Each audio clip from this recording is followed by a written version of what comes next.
In the 2014 campaign, he said, Haley Barbour's Republican establishment political machine stole the election from conservative Tea Party favorite Chris McDaniel and gave it to establishment favorite Sen. Thad Cochran RMS. Walters, a friend of McDaniel since childhood, had a front-row seat to the momentous 2014 campaign in Mississippi. The establishment Republicans, they're not conservatives. They pretend to be, but they're not, Walters told Boyle. That's where Remember Mississippi the slogan comes from, to remember what they the establishment did in 2014, stealing the election from Chris McDaniel, he added. We want people across the country to remember Mississippi, and they are, Walters said, pointing to the outcome of the 2016 presidential election as the most prominent example of that memory.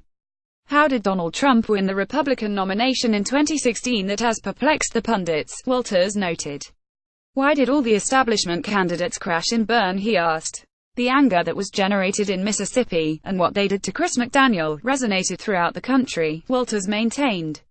As a result, grassroots conservatives retaliated against the Republican establishment, he said, and that retaliation has provided the energy that continues to upset the political world. Without Mississippi in 2014, I don't believe Donald Trump ever gets the nomination. But he did, Walters said. If you hear it from the establishment here in Washington, Thad Cochran is the most conservative guy on the planet, yet Chapter 2 of your book walks us through how Cochran is a liberal wolf in conservative sheepskin, host Boyle noted. Walters agreed. Nobody ever challenged Thad Cochran. Nobody ever looked in depth at his record, Walters said. It was far from conservative. He is one of the biggest spenders on Capitol Hill. He routinely won Porker of the Year. He's been for open borders and some of these other deals that are awful, he noted. Walters criticized the GOP establishment in Mississippi and how it ruined the 2014 Republican U.S. Senate primary.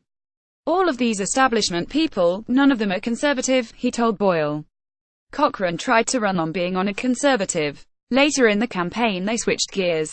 Their theme was if we didn't have Cochran bringing in the bacon, we would really be bad, but bringing in the bacon, he argued, actually hurts Mississippi. Pork barrel spending hurts the local economy.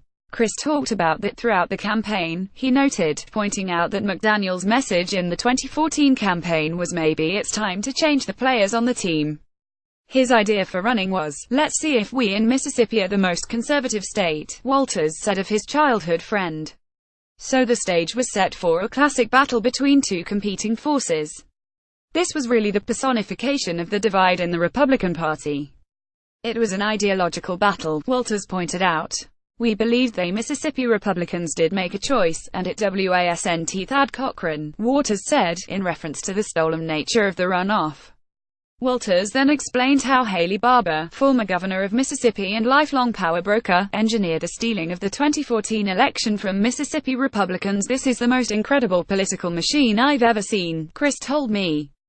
Haley Barbour has one of the most well-funded machines. That's one of the things that drives the corruption in Mississippi. Mississippi has been called the most corrupt state in the country. That's how political machines exist. There's always been one machine in Mississippi, and only one. Chris built a rival organization. This machine controls the offices in Mississippi. Most politicians grovel to him, Barbour, and Chris would not do it. The Barbour machine could not let Cochran lose that Appropriations Committee chairmanship. He beat Cochran and he beat that team, not once but twice, Walters said, referencing not the electoral outcome, which resulted in a victory for Cochran by a few thousand votes, but the votes of Republicans in the primary. Walters then described how the Barbour political machine used what he called race-baiting ads and handed out walking around money in black communities that usually voted Democrat during the 3-week period between the first primary election in June 2014 in which McDaniel finished slightly ahead of Cochran but just shy of the needed 50% majority to be declared the victor in the runoff election in which Cochran eked out a narrow victory over McDaniel. You can hear the interview here.